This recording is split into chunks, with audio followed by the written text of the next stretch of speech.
Pemirsa, lansia warga negara Australia berinisial RML 77 tahun dilarikan ke Rumah Sakit Bali Mandara karena mengalami luka parah di lengan dan punggung kiri akibat kena pecahan kaca setelah jatuh di tangga Sindu Beach Market Sanur Minggu 31 Maret 2024. Namun nyawa korban tidak bisa diselamatkan akibat kehilangan banyak darah.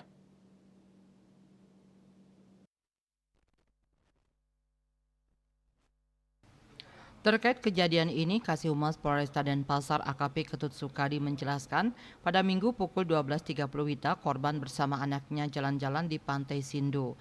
Korban tinggal di villa Jalan Danau Tamblingan Sanur ini melintas di pasar tradisional yang menjual oleh-oleh dan aksesoris serta barang kesenian.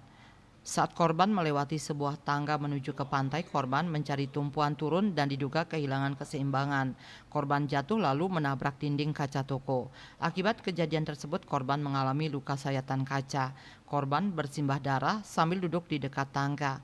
Melihat kejadian tersebut, Igede Sukanade 65 tahun bersama warga lainnya berusaha menolong korban dan memberitahu sang anak. Mendengar peristiwa tersebut, sang anak langsung membawa korban ke Rumah Sakit Bali Mandara.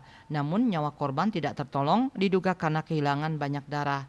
Kejadian ini baru dilaporkan ke Polsek Denpasar Selatan sehari setelah kejadian Senin oleh anak korban. Kertanegara Bali Pos melaporkan.